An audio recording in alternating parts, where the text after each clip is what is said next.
Pada para suami, kira-kira apa yang paling sangat ingin dibeli oleh istri Anda hari-hari ini? Tidak boleh ada koalisi, kolusi, istrinya harus ikut jawaban A. Tidak boleh jawaban terserah ya. Sudah biasa terserah. Jadi, tolong. Sudah, ibu-ibu sudah menentukan jawabannya? Sudah ya? Oke. Sekarang silakan bawa mengecek, mengkonfirmasi. Kira-kira apa? Benar nggak jawaban dari yang dalam pikiran ayah atau suami sesuai dengan yang diinginkan ibu-ibu? Silakan. 1, 2, 3, konfirmasi segera. Yang benar, tunjuk jari yang benar. Oke, 1, 2, 3, 4, 5. Apa Pak? Ini apa nih jari? Apa? Perhiasan Pak. Perhiasan, ya. Oke, berarti tadi coba yang benar suaminya jari suaminya. Ada sekian ya, yang lainnya masih belum gitu. Sekarang bagi ibu-ibu, nanti kalau yang suami istri klop ya, maka insya Allah bisa lebih pola api. Ibu-ibu, silahkan tebak kira-kira berapa isi dompet bapak tadi. Silakan tebak. Ya, silakan tebak dan konfirmasi benar atau tidak. Ayo silakan, yang benar juga. Ini berlaku semua dulu. Siap? 1, 2, 3. Konfirmasi.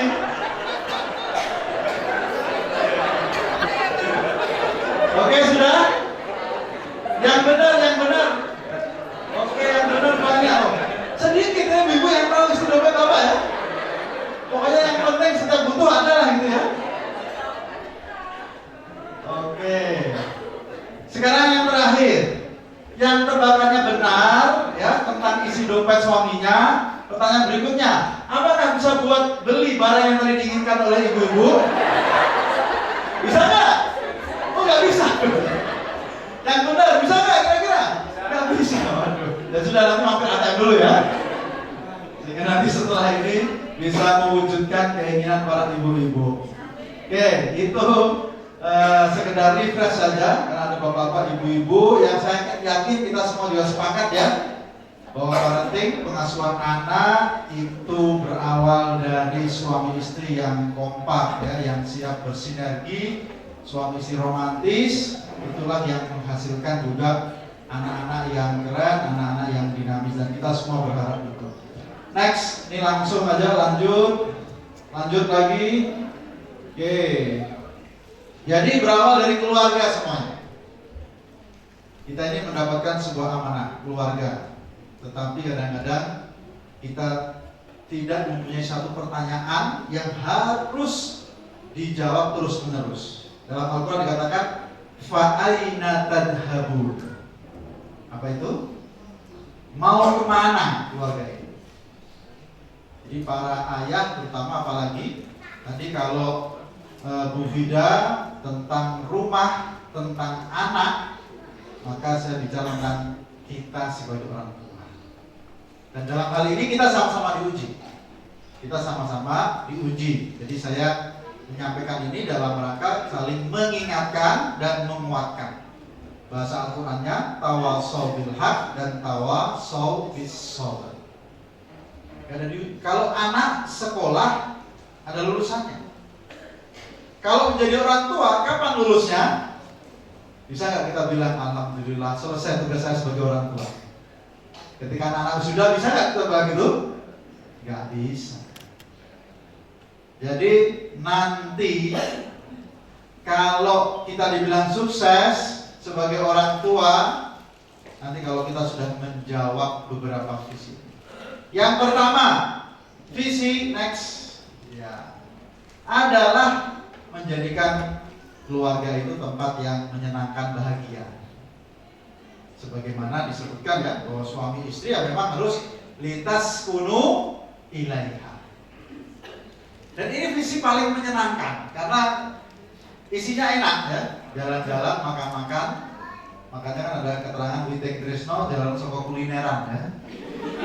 Ini program paling enak, yaitu menjalankan visi bahwa keluarga itu harus bahagia. Minimal pada modalnya itu enak ya kan? Dalam pergi jalan-jalan. Hanya kalau tadi yang kita upload di Facebook ya, kebahagiaan-kebahagiaan itu satu hal yang menginspirasi, mencerahkan, itu salah satu. Masih ada visi yang harus kita perjuangkan, bukan hanya sekedar bahagia. Ya itu tadi dulu gitu ya, bukan hanya sekedar bahagia. Next, apa yang kedua? Nah ini yang mulai bikin kita mumet ya. Kalau tadi bahagia, selama kita royal bisa bahagia. Tapi kalau ini, bagaimana dalam doa kita? Besar sekali misi kita. Waj'alna lil muttaqina imama. Jadikan anak istri kami, anak istri semuanya menjadi pemimpin bagi orang yang bertakwa. Ini kan besar ya, berat tadi. Bukan hanya menjadi qurrata ayun yang nyenengke saja, yang solih, tetapi menjadi muslim, menjadi pemimpin. Maka tadi bicara tentang bagaimana orang tua yang bisa mengetahui fitrah ya anaknya atau skill kompetensi anaknya di mana, supaya nanti bisa membawa anaknya benar-benar jadi lil muttaqina imam. Nah ini mulai kita berat ya. Bapak Ibu, kira-kira ini kan doa yang besar ya. Kira-kira kalau doa yang besar ikhtiarnya pas-pasan, gimana kira-kira? Malu kan? Untung malaikat tidak pernah mengomentari doa kita, ya kan? Coba kalau malaikat bisa komen sama doa kita, antara doa dengan usaha itu tak jauh berbeda.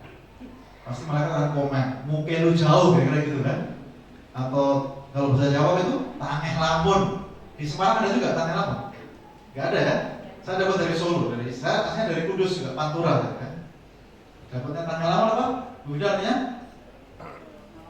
tangeh lamun itu susah diwujudkan. Jadi doa kita luar biasa, ikhtiarnya harus dikuatkan. Apalagi yang ketiga, next, sebagai orang tua kita harus berusaha bersama-sama nanti kumpul lagi di surga. Ini visi keluarga kita ini mau kemana? Kita Idul Fitri pandemi gak bisa kumpul, sedih kan? Padahal Idul Fitri hari bahagia. Nah di surga pun kalau tidak bertemu dengan orang-orang yang kita, itu sedih luar biasa. Padahal ada fasilitasnya. Jannatu adn yadkhulunaha wa man shalaha min abaihim wa azwajihim wa dzurriyyatihim. Kumpul bareng semua. Makanya tadi sekarang, kapan kita lulus menjadi orang tua? Kalau sudah kumpul semuanya bareng-bareng di absen, keluarga kita kumpul semua. Kenapa? Karena tugas kita ya ayyuhalladzina amanu qu anfusakum wa ahlikum. Jadi kapan lulus menjadi orang tua? Kalau sudah memastikan anak kita semua kumpul di surga. Di dunia ini ikhtiar kita, sekuat tenaga kita. Fattaqullaha mastata'tum. Jadi tadi benar ya, kalau ada orang tua yang muncul dibanding-bandingke gitu ya, membanding-bandingke anak capaian A, B, C, D, belum selesai. Belum selesai kalau masih prestasi di dunia itu belum selesai. Nanti ketika di akhirat kita bisa berkumpul kembali, ketemu dengan keluarga kita, senang kita. Itulah lulus kita sebagai orang tua, menjalankan tugas ku anfusakum wa ahlikum. Nah, jadi jangan sekarang ya harus dibanding-banding. Ada yang prestasinya A, B, C, D, orang tua ya tidak tentu untuk membanding-banding, apalagi merendahkan yang lain. Kenapa bahagia? Karena ada fase nanti Bapak Ibu di Yaumul Mahsyar, ya, hari kebangkitan, itu ada fase ketemu keluarga, bukan digagas, tidak peduli. Betul nggak? Dalam surat apa itu? Abasa. Yauma yafirrul mar'u min akhi wa ummihi wa abi wa sahibatihi wa bani. Bayangkan ada fase sudah ketemu, tapi semuanya menghindar, sibuk. Sibuk karena punya urusan masing-masing, belum jelas ini apakah mendapatkan rahmat ya atau mendapatkan murka dari Allah Subhanahu wa taala. Jadi sekali lagi kita ini sedang apa? Saling menguatkan dan mengingatkan dan menguatkan. Karena apa? Belum selesai, tugas kita masih panjang. Ya, ukurannya nanti. Kalau di akhirat bisa kumpul kembali. Nah, tetapi ikhtiar kita juga harus terprogram, harus jelas. Karena tadi fattaqullaha mastata'tum, bertakwa itu seoptimal mungkin. Nah, next, apa yang saya lakukan sebagai orang tua? Pertama, ini kalau bicara ini berat ya. Bicara masalah itu artinya menjadi orang tua hari ini atau kapanpun itu berat. Di usia berapapun anak kita juga masih ada masalah. Jangan kira selesai sekolah kemudian dari kelas 1 SD ya. Masing-masing usia ada masalahnya. Di Malang beberapa waktu yang lalu kan sempat viral ya. Ada seorang nenek-nenek usianya 91 tahun harus masih disibukkan urusan pengadilan. Ya, dituntut anaknya perempuan usia 59 tahun. Gimana kira-kira?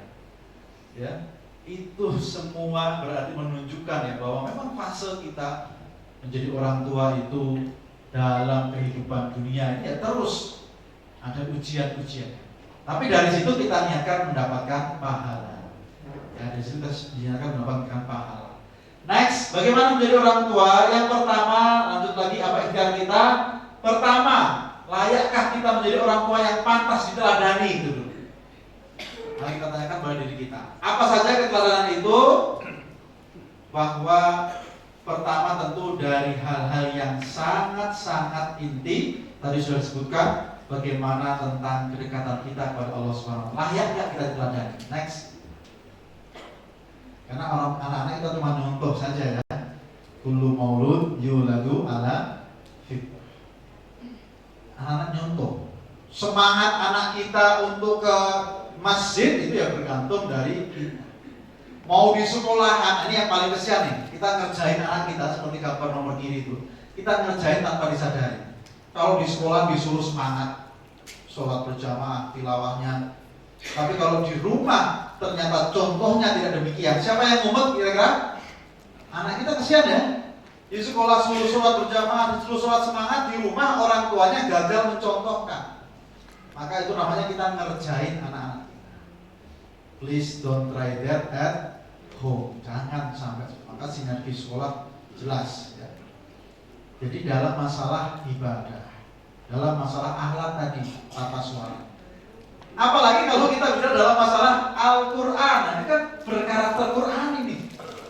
Hari ini orang tua semangat menjadikan anak-anaknya menghafal Quran, dan itu positif ya. Zaman kita dulu, zaman saya kecil dulu, sedikit itu sangat eksklusif. Namanya tahfidz Quran hanya di pondok tertentu. Sekarang semua sekolah mengusung tahfidzul Quran. Tapi kadang-kadang terlalu semangat memaksakan anaknya untuk berprestasi, mungkin dalam bidang hafalan, tapi di rumah tidak dicontohkan. Lingkungan Qurannya tidak dihidupkan. Kira-kira bagaimana anaknya? Kesian nggak? Kesian. Memang ada pergeseran. Zaman saya dulu itu orang tua pokoknya anak disebut pinter kalau nilainya matematika bagus, ya kan? Ya kan, kalau ada kita terima raport, kalau matematikanya merah dianggap bodoh sudah. Mau olahraganya baik, mau seninya baik, ya, mau bahasanya baik, gak digagas. Yang penting matematikanya bagus, betul nggak? Atau kita beda usia mungkin ya? Kita beda zaman ya. Orang tua zaman dulu pokoknya pintar matematika itu pintar semuanya. Nah bisa jadi hari ini ada pergeseran. Pokoknya hafalan Qurannya banyak itu pintar kabeh. Iya kan? Sehingga targetnya orang tua dalam kepala mereka yang penting anakku tambah hafalannya, yang lainnya gampang. Ini pergeseran sebenarnya. Sehingga menjadikan pokoknya harus begini. Akhirnya menuntut kepada anak. Tapi yang lebih parah kalau itu tidak diwujudkan dalam lingkungan rumah yang mendukung. Jadi anaknya Qurani, tapi kalau keluarganya nggak Qurani, rumahnya Qurani, sama aja berat. Itu namanya ngerjain anak. Ustaz, tapi kan saya ingin anak saya nanti memberikan mahkota buat saya. Betul ya? Pengen nggak Bapak Ibu? Jujur. Pengen kan anaknya hafal Quran lalu memberikan mahkota? Benar nggak? Pasti semua pengen. Tapi kalau kemudian kitanya juga tidak menghidupkan rumah Qurani, ya sama. Lalu saya tanya kadang-kadang kepada mereka yang kadang-kadang memaksakan anaknya supaya hafalannya tambah. Saya nanya, itu bapak ibunya nambah berapa hafalannya? Halo? Bapak ibunya nambah hafalan nggak?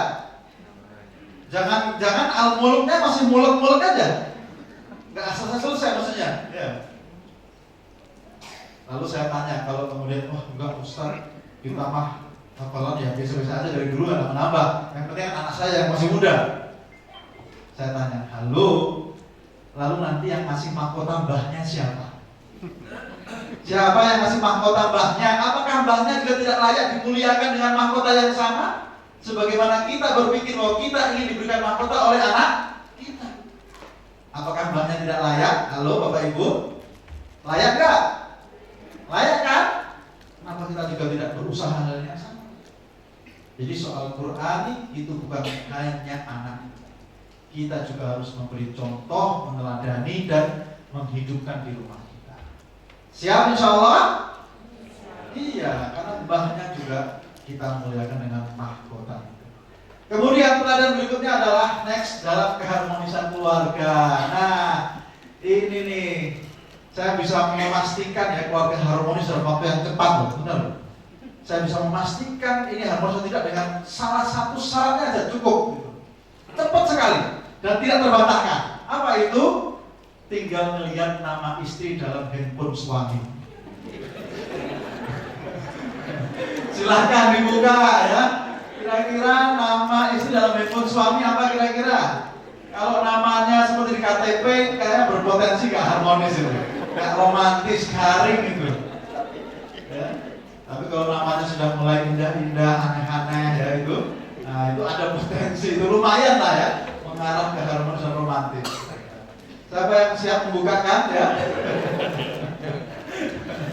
Siapa ya? Ada yang mau cerita? Ya, silakan Pak. Nah, gimana? Nama istri disebut dengan apa? Pak cek ya.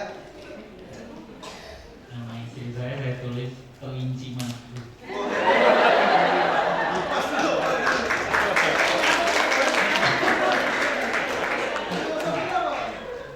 Jadi kan kalau bahasa Inggris kan honey bunny. Kelinci madu kayak gitu. Luar biasa.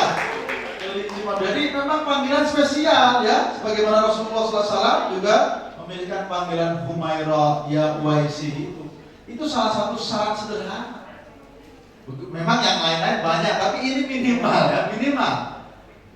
Karena ada juga di luar sana, soal di sini nggak ada, yang nulis nama istrinya dengan sebutan yang aneh-aneh. Kapolri, gitu kan? Masa disebut Kapolri, ya kan? Jadi berawal dari situ saja kita sudah bisa menebak kira-kira suaminya punya visi romantis nggak? Kalau ibu-ibu itu gampang romantis, betul nggak? Tapi kalau bapak-bapak itu susah, ya berat. Ibu-ibu itu memang fitrahnya romantis. Lebih parah lagi, ibu-ibu fitrahnya romantis nonton drama Korea. Mumet bapaknya ya kan? Dituntut untuk romantis nanti itu. Jadi sekali lagi bahwa keteladanan dalam melakukan romantis, hadisnya malayarham la yurham. Kalau suami istri gagal memproduksi kasih sayang, bagaimana bisa mentransfer kepada anak-anaknya? Nah yang paling parah kalau kemudian harus bertengkar, ya kemudian di hadapan anak-anak, itu menyakitkan, menyedihkan, membuat trauma tentu. Jangan sering-sering lah ya, kecuali terpaksa. Tetapi kalaupun terpaksa, ada hal yang selalu lupa kita jalankan. Kadang-kadang ramai di depan anak, begitu damai itu mojok di sudut kamar, diam-diam. Betul kan? Kadang-kadang ramainya di depan anak, begitu damai, mesra, anaknya nggak tahu. Ini menjadi masalah karena mereka dipertontonkan dengan konflik, begitu mesra, begitu damai, mereka nggak tahu. Makanya kalau kadang-kadang ada keramaian konflik di depan anak-anak, pastikan setelah damai langsung mereka tahu. Sehingga mereka lalu akan memikirkan ketika nanti ramai lagi, anak kita akan santai. Sehingga paling bentar lagi damai lagi, santai aja gitu kan. Enak kan? Tapi kalau nggak pernah, mereka akan ribut, aduh kesian bapak ibu gimana ini. Tapi kalau kita damai, ketika nanti ramai, mereka tidak terlalu ambil pusing. Orang tua begitu ramai, nanti juga paling mesra lagi. Biasa kita nggak usah khawatir, kan tenang jadinya. Ya, itu anak-anak juga pernah gitu ya. Waktu saya sama Uminya rame, mereka tenang. Abi sama Umi kalau rame itu temanya biasa itu terus. Apa temanya? Tema makanan gitu. Tema makanan rame gitu. Jadi bagi mereka malah paling temanya soal makanan gitu. Ada makanan yang sisa, makanan yang kebanyakan, makanan itu paling begitu. Sehingga mereka tidak ambil pusing. Nah ini kan penting bagi mereka, sehingga mereka merasa nyaman. Bayangkan kalau seperti itu ya, temannya siapa itu? Ada yang anak kita ya, temannya itu sampai cerita sama anak saya, khawatir kalau bapaknya itu nikah lagi. Kenapa? Karena dia ditanya oleh bapaknya, "Nak, bagaimana kalau bapakmu nikah lagi?" Bayangkan, itu sampai dicurhatkan sama temannya, itu anak saya, dicurhatkan hal seperti itu, kan membawa trauma. Bapak kalau mau nikah lagi gak usah nanya kepada anak, ya kan? Gak usah bawa masalah yang melebar begitu. Kesian anaknya, trauma. Apalagi habis ramai, habis konflik, tiba-tiba nanya itu kepada anak. Kesian, anaknya terteror. Maka teladan itu dimulai dari suami dan istri. Next, teladan berikutnya adalah, apalagi dalam gaya hidup digital. Ini memang sering kali kita bahas, karena apa? Banyak orang tua pasti nanya, gimana Ustaz cara anak kita tidak ketagihan, betul ya? Gimana tidak kecanduan gadget? Ya, jadi sampai ada teman saya Ustaz di Jakarta yang selalu marah-marah kalau ditanya soal itu sama jamaahnya. Kenapa dia marah-marah? Kenapa? Ibu-ibu ini bagaimana? Yang ngasih HP siapa? Yang beli pulsa siapa? Begitu anaknya kecanduan yang ditanya ustadznya. Maka saya nggak menjawab pertanyaan bagaimana kecanduan gadget mengatasi gadget ya, mengatasinya. Karena apa? Itu pasti ada polanya, betul kan? Nah, salah satu pola itu kalau nggak pembiaran, ya, kalau nggak lalai, ya ini ternyata nyontoh dari abik umiknya. Nah, apalagi kalau, waduh, anak-anak yang lahir tahun 2015 ke atas, aduh, kesian. Bagaimana kita mau mengarahkan mereka tentang HP, sementara mereka melihat sejak lahir saja itu ibunya menyusui sambil HP-an. Ya, jadi menyusui sambil HP-an. Mereka sejak lahir tahu ibunya HP-an. Makanya salah satu cara kita mengatasi atau menghindari kecanduan anak-anak kecanduan HP itu adalah kita dulu ngasih teladan. Bagaimana caranya? Ya kalau mau HP-an ya yang paling penting jangan benar-benar di hadapan anak-anak kita langsung. Apalagi yang masih kecil-kecil, nggak bisa.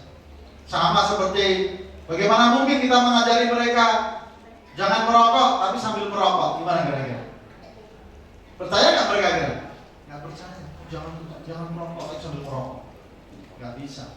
Maka keteladanan dalam dunia digital itu penting. Karena yang kecanduan itu bukan anaknya kan? Itu bapak ibunya juga kecanduan. Maka itu harus kita berhati-hati. Next, lanjut, itu bagaimana keteladanan. Yang kedua, bagaimana kita menjadi orang tua yang dekat. Menjadi orang tua yang dekat itu katanya lebih susah daripada menjadi orang tua yang solih. Ya, karena ada yang solih tidak dekat, atau ada yang sibuk ya, hebat, penghasilannya luar biasa tidak dekat. Maka bagaimana kita menjadi orang tua yang dekat? Next, lanjut. Nah ini nanti cukup satu ini saja. Setelah itu kita next lanjut ya. Pertama, dekat itu berarti memang senang, ada kebersamaan, ada intim. Lanjut, satu, kebersamaan. Inspirasinya dari surat Ibrahim tadi. Nabi Ibrahim surat As-Saffat 102. Falamma balagha ma'ahus sa'ya. Next. Jadi ketika Nabi Ibrahim itu sering ngajak Ismail jalan-jalan hangout. Nah di negara kita tadi disebutkan oleh Bu Vida, nomor 3 negeri tanpa ayah, fatherless country. Artinya ayahnya ada tapi nggak ada saat penting anaknya, saat pengasuhan nggak muncul, saat malam hari menjelang tidur nggak muncul, saat sakit nggak kelihatan, saat terima rapor juga nggak ada. Nah ini nggak ada ayahnya, nggak hadir. Makanya Bapak Ibu, kalau saya lihat antara bareng-bareng itu biasa. Tadi makan-makan bareng-bareng itu biasa. Wisata bareng-bareng itu biasa. Ya untuk sekedar kita mengenang banyak kenangan itu biasa. Tapi apakah itu menghasilkan kedekatan? Belum tentu. Mau kalau cuma makan bareng-bareng, masing-masing asik dengan HP-nya juga gak dekat kan? Jalan bareng-bareng atau naik mobil bareng-bareng, tapi masing-masing sibuk dengan urusannya juga gak dekat. Maka yang disebut dengan kedekatan ini adalah jalan bareng dan dekat. Makanya kalau yang anaknya banyak, ya memang harus ada program. Namanya kita dialog dari hati ke hati, face to face. Gak bisa bareng-bareng, satu-satu, berduaan aja. Kalau dosen di kelas, guru di kelas, saya ngajar ya dulu 6 tahun di kampus, itu kalau selama ngajar di kelas itu nggak terlalu kenal mahasiswanya, kecuali yang benar-benar pinter, ya kan, yang seneng jawab. Tapi kalau dosen pembimbing, kira-kira bagaimana? Kenal nggak dengan mahasiswanya? Kenal, karena ada dialog yang terus-menerus. Pasti tahu itu masalah mahasiswanya apa, orang tuanya kerja di mana, rumahnya mana, orang tuanya punya utang berapa, itu tahu kalau sendiri. Nah kita ini jadi orang tua yang begitu, bukan hanya kayak guru di kelas tadi, nanya sana sini atau pergi bareng-bareng terus. Pergi berdua saja, gantian berarti ya. Hari ini anak pertama, besok hari kedua. Kalau tidak pergi minimal komunikasinya gantian. Oh hari ini komunikasi yang intens dengan anak pertama. Jadi itu dekat, bukan hanya sekedar kelihatan bareng-bareng saja. Makanya kelihatan bareng-bareng itu kadang menipu ya. Hati-hati, jangan merasa sudah selesai masalah hanya dengan pergi-pergi makan-makan selesai. Sementara tidak ada komunikasi yang lebih mendalam. Lanjut, dekat itu juga dengan lanjut lagi. Dekat itu selama kita punya bahasa cinta sama mereka. Kalau suami istri tadi sudah ya, bahasa cinta kepada anak-anak. Kalau Nabi Ibrahim dengan Ismail, ya bunayya, bahasa cinta. Dan bahasa cinta bukan hanya panggilan, tapi tadi ada sentuhan, ada pelukan, dan tadi sudah benar tadi bapak-bapak kalau nggak deket sama anak putri, ya nggak dapat kasih sayang. Bahkan disebutkan jelas bahwa ayah itu adalah cinta pertama bagi anak perempuan. Sepakat nggak? Sepakat nggak? Bagaimana menumbuhkannya? Menumbuhkannya dengan benar-benar memberikan cinta kasih sayang.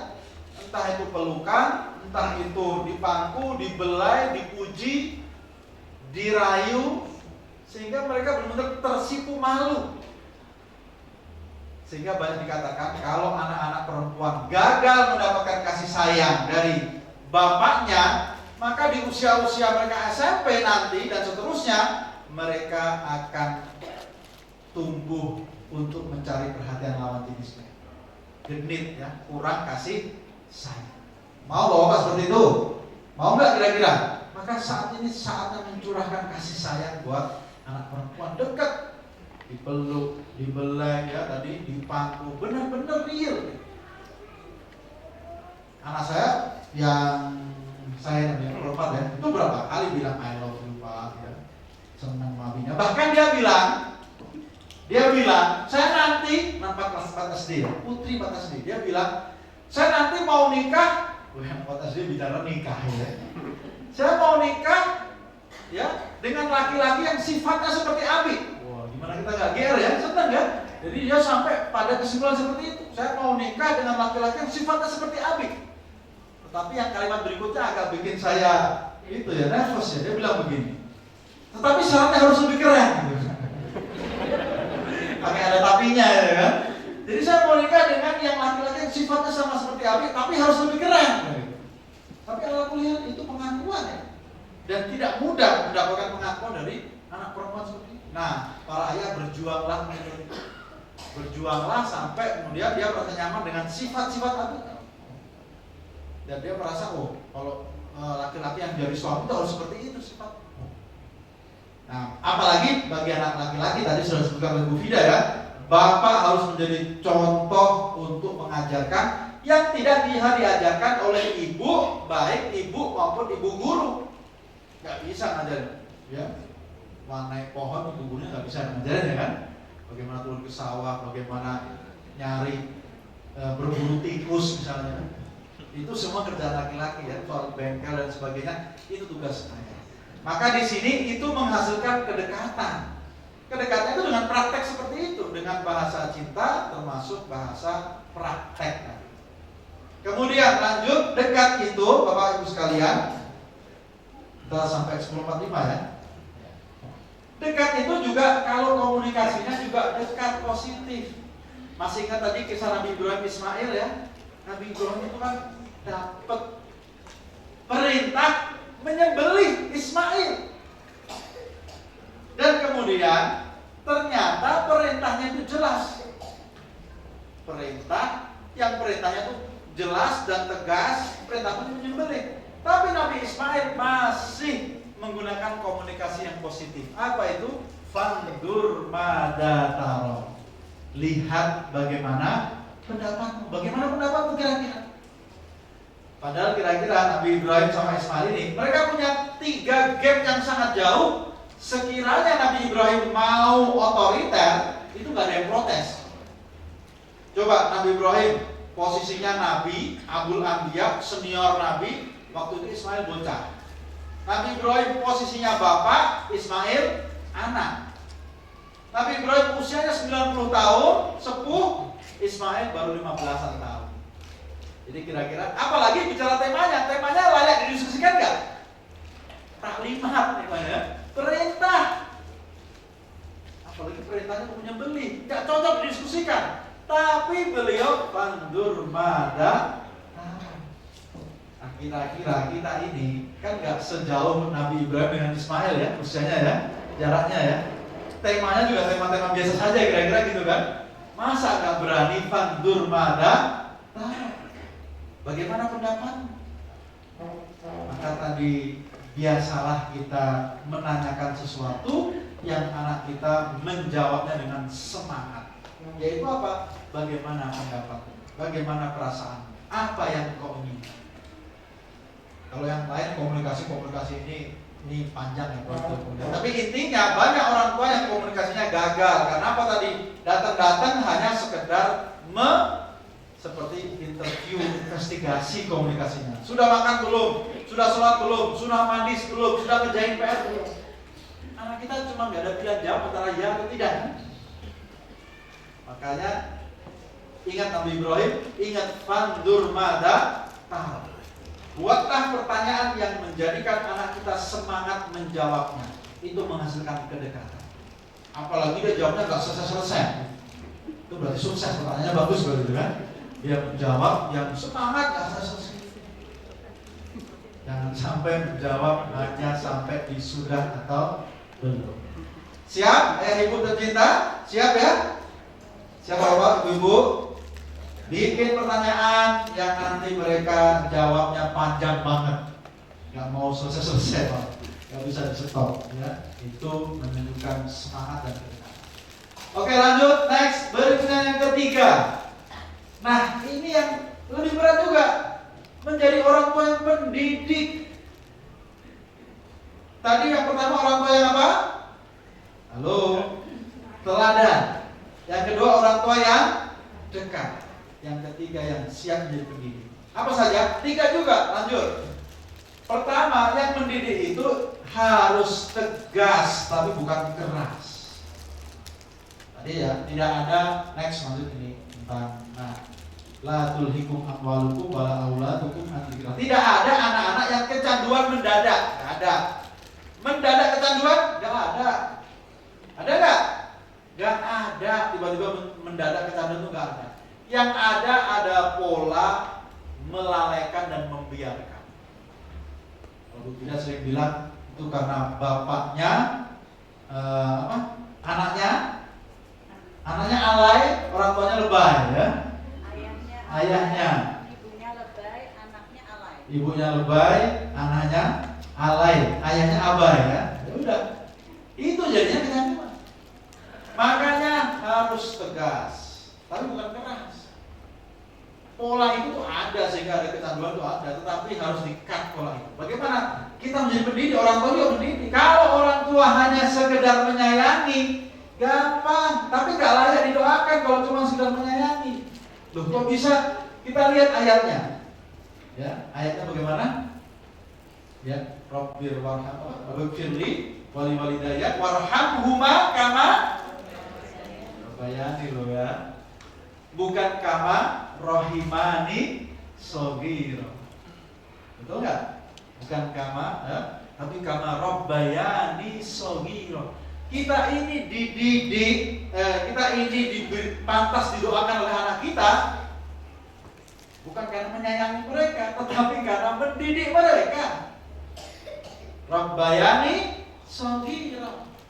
Padahal kan kalau lihat alurnya kan seolah-olah, ya Allah sayangilah mereka berdua sebagaimana mereka berdua menyayangi. Ini kan terjemahan dari mana nih kan?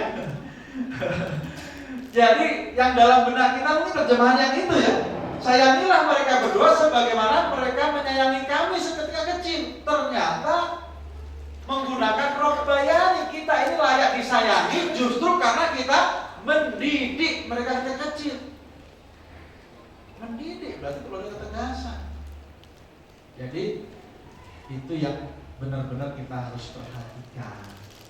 Kalau menyayangi, sekali lagi biarlah itu tugas mbahnya, ya kan? Mbahnya itu sayangnya luar biasa itu pasti. Pokoknya apa-apa boleh, ya kan? Kalau orang tua tugasnya mendidik, karena tadi mbahnya sudah mendidik kita, gantian kita mendidik. Ya, jadi mendidik berarti ada ketegasan. Next, lanjut. Nah, kalau yang ini next nanti udah biasa ya. Oke. Sebelum mendidik dengan terprogram, mendidik tadi, Ustadz, bagaimana kalau memanjakan? Boleh memanjakan itu. Tapi, memanjakan itu tidak solutif. Karena apa? Karena anak kita ini sebenarnya dididik untuk kemudian bisa mandiri, lepas dari kita. Betul ya? Semangat. Makanya memanjakan itu boleh saja asal kita memenuhi 3 syarat. Silakan ya, memanjakan itu boleh asal memenuhi 3 syarat. Pertama, tetap sehat. Yang kedua, tetap kaya. Yang ketiga, tetap hidup selama anak kita masih membutuhkan. Gimana kira-kira? Ada yang bisa menjamin itu? Kalau ada yang bisa menjamin, silakan dipanjakan. Tapi kalau kita tidak bisa menjamin, maka saatnya mendidik dengan tegas, tapi bukan keras. Ya, lembut bukan memanjakan. Ada yang bisa menjamin tetap sehat, tetap kaya, tetap hidup? Ada kan? Berapa banyak kita saksikan saat pandemi kemarin ya, tahun kemarin kita kehilangan banyak sahabat, keluarga, yang akhirnya kita tahu kemudian anak-anaknya juga belum sepenuhnya mampu untuk mandiri dan ditinggalkan. Soal ajal tidak ada yang tahu. Makanya tugas kita adalah berusaha mendidik sejauh mungkin untuk mereka kuat. Kemudian mendidik itu ya ada programnya. Tadi kurikulum merdeka. Selama ini begitu kemudian ketemu sekolah yang keren, ya anak-anak orang tua jadi merasa lebih ringan ya. Akhirnya udah dapat sekolah keren, santai. Kita tugas kita, kita mah santai aja, kita tinggal ngajak jalan-jalan dan makan-makan ya kan. Sekolahnya momennya biar di sekolah, enggak begitu konsepnya. Rumah harus punya program. Rumah harus punya program. Tentu tidak bisa ideal, disesuaikan dengan kemampuan, kesempatan Bapak Ibu masing-masing. Tapi harus ada programnya. Kalau nggak ada sama sekali, mana Robbayaninya tadi dong? Ya kan? Kama Robbayani Sogironya mana? Kalau semuanya diserahkan ke sekolah. Buat program, taklim keluarga, buat jadwal, sesederhana apapun, sehingga anak tahu oh rumah itu juga ada pendidikannya, ada kurikulumnya, ada taklimnya. Dan rumah kita bisa jadi berasa pondok ya kalau kita benar-benar menjalankan itu. Ya kita tentu tahu ya banyak orang tua yang punya kesibukan luar biasa dan akhirnya kemudian ya tadi udahlah saya akan mondokkan lah berbagi tugas ya. Tentu tidak seperti itu konsepnya. Ketika kita mondokkan harus dengan semangat ya, dengan optimisme, bukan menyerah ya, apalagi ingin udahlah biar ada yang ngurusin, saya fokus ke nafkah saja. Tidak seperti itu. Maka buatlah program. Lanjut. Mendidik itu dengan mengarahkan dan memotivasi. Nah, ini tadi sudah disebutkan Bu Fida ya. anak kita itu pasti mempunyai kecenderungan. Ibnu Abbas ketika itu didoakan, Allahumma faqihu fiddin wa alimhu ta'wil. Anak kita tidak semuanya harus pintar matematika, tidak semua harus pintar dalam masalah eksak ya. Rio Haryanto, Bapak Ibu tahu ya, dia senangnya itu kebut-kebutan ya. Bagaimana kalau tidak lahir dari keluarga kebut-kebutan ya, jadinya berakhir kalau tidak di polisi ya di rumah sakit ya kan. Ya alhamdulillah dia lahir dari keluarga yang pembalap. Akhirnya kan potensi ini menjadi apa? Menjadi diarahkan. Nah tugas kita orang tua begitu, menemukan. Sekiranya dia nggak senang A, B, C, D, kira-kira ketemu apa yang bisa kita. Kenapa anak-anak kita sebenarnya senang main HP? Bisa jadi karena kita belum menemukan dan mengarahkan potensinya yang lain. Akhirnya apa? Ujung-ujungnya HP lagi. Betul ya? Kalau anak kita sudah ketemu potensinya yang selain HP tadi dan kita fasilitasi, ya katanya mahal ya. Oh, bisa jadi HP itu hanya menjadi godaan nomor sekian bagi dia karena dia sudah punya hobi-hobi lain. Ada nggak? Kalau nggak ada, itu masalahnya. Berarti kita belum menemukan. Kok masih senang HP sih? Ada nggak sesuatu yang bisa memalingkan dia dari HP? Nggak ada. Itu sekali lagi, hobi anak kita, potensi anak kita itu banyak, tapi kalau sudah kedahuluan HP bisa jadi tidak berkembang. Maka hati-hati. Kalau kita bisa mengarahkan dengan HP bagus. Artinya kalau memang kita bisa punya waktu untuk mengarahkan dengan bantuan teknologi, yaitu sah-sah saja. Kemudian intinya kalau di sini pesan saya adalah anak kita nanti itu mau jadi apa, kita bisa memetakan. Dan khairun nas anfa'uhum bidang banyak sekali. Ada seorang pernah curhat sama saya dulu, mahasiswa Ma'had An-Nu'aimi. Bayangkan, di sana belajarnya apa? Bahasa Arab, menghafal Quran, ilmu syariah. Tiap hari makanan sehari-hari begitu. Tapi dia nanya ke saya, Ustadz saya gimana nih? Saya belajarnya bahasa Arab, menghafal Quran, ilmu syariah, tapi saya kok hobinya ini, yang saya anggap hobi, passion yang saya senang, itu kayaknya gak nyambung. Apa itu? Menggambar komik ala Jepang. Dia senangnya itu. Bayangkan ya. Maka biasanya motivasi waktu itu bahwa memang produsen komik ini 70% di dunia itu Jepang punya. Sehingga mereka bebas memberikan atau menularkan budaya mereka kepada anak-anak kita. Kalau nggak ada yang berbasis komikus muslim, bahaya. Dan sekarang sudah banyak yang alhamdulillah komikus muslim. Bapak Ibu bayangkan anak-anak kita itu sekarang coba, mereka bisa bahasa Malaysia karena nonton Upin Ipin, ya kan? Cepat sekali kan? Nonton Upin Ipin bisa cakap Melayu. Anak-anak kita tiba-tiba senang makan ayam goreng karena nonton Upin Ipin. Begitu. Artinya apa? Ternyata menjadi komikus, menjadi desain grafis, menjadi tadi membuat film. Wah, luar biasa. Dakwah Wali Songo dulu pakai apa? Wayang. Karena wayang waktu itu yang paling viral.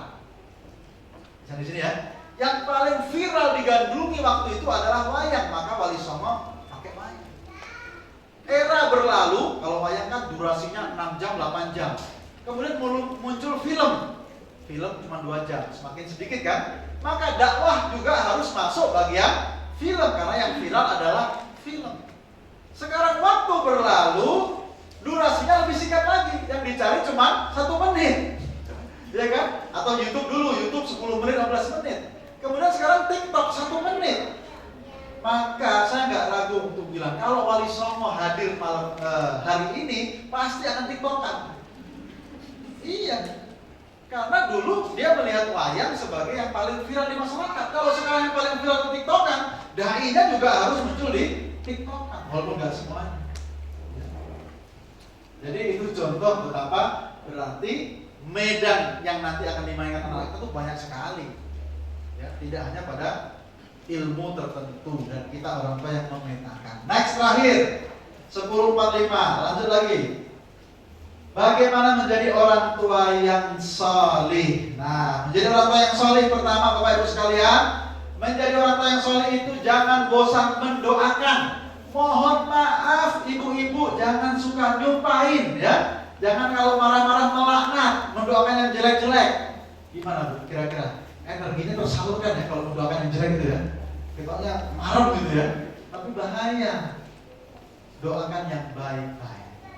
Kalau anak kita yang lagi males, kalau kita cuma marah, tadi kan ibu marah-marah, bapak marah ya. Marah-marah lalu antara kita dan anak saja itu biasa. Energinya bahkan negatif ya.